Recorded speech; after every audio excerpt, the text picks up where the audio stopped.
Okay, so I think we're working again now. Sorry about that. We don't really know what we're doing here when it comes to live broadcasts quite clearly. But anyway, we're going to kick off now. I'm going to give, yeah, I can't even talk. I'm going to give you 10 minutes worth of questions. So let's start with the very first from Vishal. Best first car. Well, the best first car, it's the Skoda Citigo. It's cheap, it's fun, you get some good insurance deals on it. Nice car. So the next question, can I do a review of the Mazda CX3? That was from Ross Rubb. Well, Ross, if you look on our Carbuyer YouTube channel, it's on there for you. It's a good car, actually. I think it's probably the best in that category of small SUVs. So, someone whose name I can't pronounce wants to know if I'm going to do some Cadillac content. No. Okay. Another question from Alonso Mar wants to know how I got this job. So I was originally I was an accountant, got bored of that, and I decided to become a journalist. And I worked on a local paper. Then I applied for a job on Auto Express magazine, and then kind of just took it from there, gradually doing different things within Auto Express, and eventually doing videos because no one else really wanted to do it. Okay. First car, and once again, what first car do I recommend? That's refer you back to the Skoda Citigo question. So Gareth Coran wants to know what's the best car to buy for £10,000. Now, if you're talking new, Hyundai i10's pretty good. You get a nicely spec'd up one for that. Alternatively, for 10 grand, because I've been looking recently, you could get an E46 M3 manual coupe with probably about 70,000 miles on the clock, and I'd probably rather have that than the i10, to tell you the truth, but that's just me. So next question is from, oh, I'm not going to say that, I think it's a bit derogatory, your username, mate. If I can have 5 cars in my garage, old and new, at any price, but no hypercars, what would they be? What? Why you say I can have anything, and then you say I can't have hypercars? I want hypercars. Okay, so what's the point of having a dream garage if you can't have hypercars in there? Right, which is the best 7-seater MPV or SUV for around £25,000? Well, if you need to seat 7 people regularly, you are going to have to face facts and get the MPV, not the SUV. And so we'd recommend, in terms of pricing and what you get in terms of interior space, the Citroen C4 Grand Picasso. It's a good choice. Question from Daniel's 30. If I had £800,000 to spend on a car, what would it be? It would probably be a flat in Kentish Town, actually, rather than a car, I'm afraid, if someone gave me that money. That's because I do this job, so I get cars in all the time. Seriously, what I'd like, I've always wanted to do this, I think it would be very funny. I'd like to get a Rolls-Royce Phantom, but then get Rolls who will spec up the car however you want it in a very distinct way. I would like to have it on steel wheels. I'd like the interior completely stripped out and have park benches as the seats to sit on.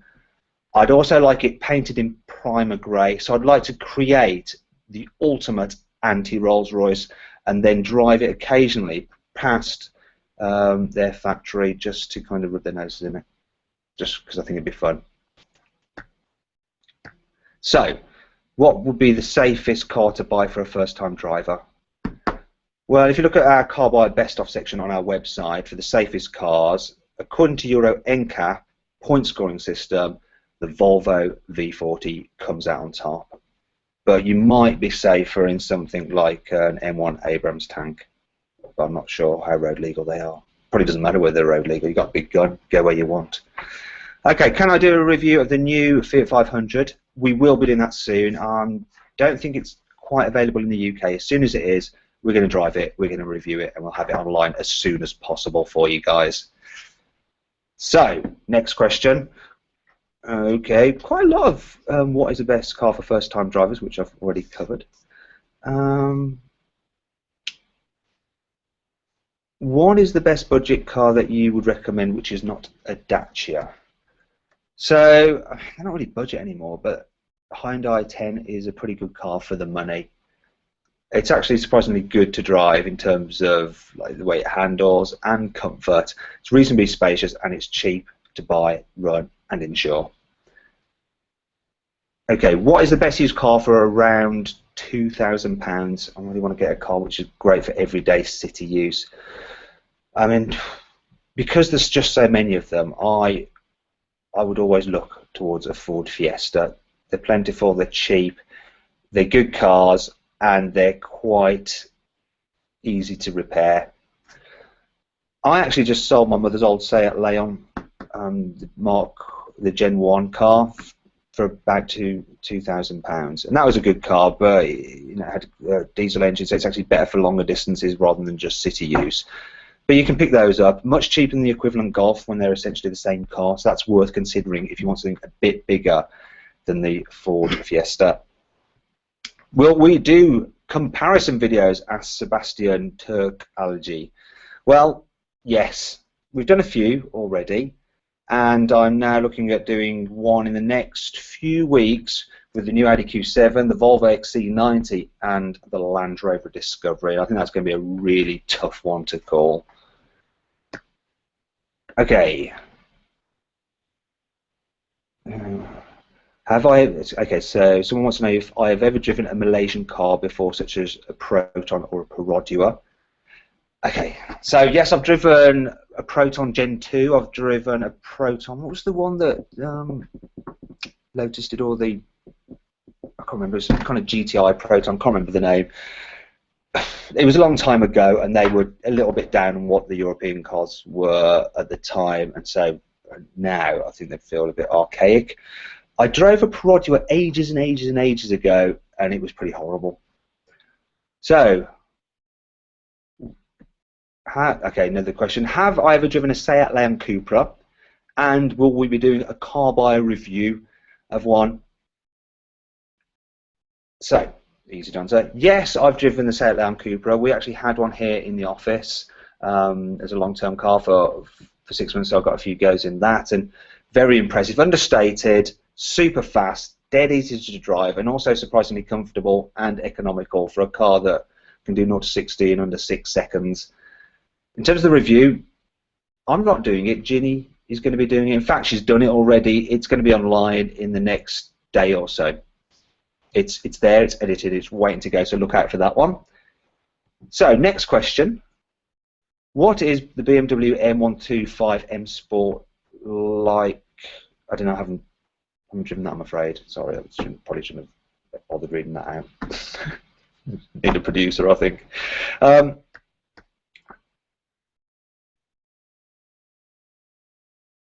Okay, name a future classic car from the last 5 to 10 years, but don't just say Golf, Mark 5 or Mark 6 GTI. Try something original, but not just a Ferrari or some supercar, a normal car, what people can afford. I actually thought about this the other day, what the car that would be potentially worth investing in. Maybe really, really, really far down the line when the other ones have rotted away. Maybe the Citroen C4 Cactus, because it's just so different. I'm not sure how many are going to be sold. If the lower the numbers, the better. But there's something about classic Citroens, and it does that thing that Citroen does by not following the mainstream, and that makes it quirky and interesting. And so, yeah, maybe in future it could be a classic. Okay, does the Mazda 2 have a playful chassis? And will I do a review of the new MX5? Yes and yes. For that kind of car, the Mazda 2 is pretty good fun to drive. It and the Fiesta are the best in that class. If you like a Super Mini, they'll put a smile on your face, either nipping around city streets or on a twisty B road. Will I do a review of the Mazda MX5? Absolutely. I'm going to be bagging that car for me to review. Sorry, Ginny, but that's just the way it's going to be. I love MX5, so I want to review it. And I've already reviewed it for Auto Express, so if you look on Auto Express's website or Facebook page, you'll find a very small video I did of that car there. Right. So, Steve-O, UK 99. Boxster or TT Roadster and some change. I personally would go for the Boxster. Whether it's right for everyone else, I would say that the the Roadster, the TT Roadster, is probably the better all-round car for people who don't put driving dynamics above all else. For me, though, I would. If you're going for a sports car, get the Porsche. That's what they do. Make great sports cars. So, someone wants to know, what's the best hybrid 4x4? It has to be the Mitsubishi Outlander PHEV. So you get incredibly low emissions figure. So if you're a company car driver, I think I worked out that it's the same price in terms of tax as a 1 litre Fiesta to have that big 5-seater SUV. When am I going to review the new Audi R8? Well, the international launch has just happened, and so it's going to take a couple of months until we get the cars in the UK. As soon as it's here in the UK, I'm going to be reviewing it. You might have seen on our YouTube feed that we've just reviewed the Mercedes GT, so the AMG GT. So if you want some sports car action in the meantime, go to our YouTube channel and just have a watch of that video. Right, we're almost at the end of this session, so let's have a look. Let's pick one last question. And see, someone's calling me to tell me to stop. There we go. Brilliant. It's one of my film guys, actually. Probably one of my edits went wrong. Okay, so why are most car journalists very boring, and why do they think that their job definition includes overusing words like refined, very good, very fast, and very comfy? Are you having a dig at me there, Kanyeva? Are you? Hey? Don't know what I've been saying. Okay, refined. I'm with you on that. What does refined mean? So I'll probably say it's quiet. Very good. I don't know. It's good. You say it's bad at something. It's not bad. So using those kind of words. Basically, on Carbuyer, the way we like to do things is keep it simple. So the idea is that the reviews are designed for people, just normal people who are wanting some buying advice. So we like to kind of cut out all the jargon. So we won't go into kind of the minutiae and really complicated ways of explaining stuff. If something's good, we'll say it's good. If it's bad, we'll say it's bad, rather than trying to be all flowery and clever with our language. Makes it easier when people are just normal people are trying to get an idea of what a car's like. Anyway, I hope that kind of clears some things up, and I hope I've answered your question. I seem to have got through quite a lot of these, and we'll be doing more in the future. And I promise next time we will ensure that it's slicker. I do apologise for the beginning of this video. If you're still watching, I'll be amazed. Okay, thank you very much. Goodbye.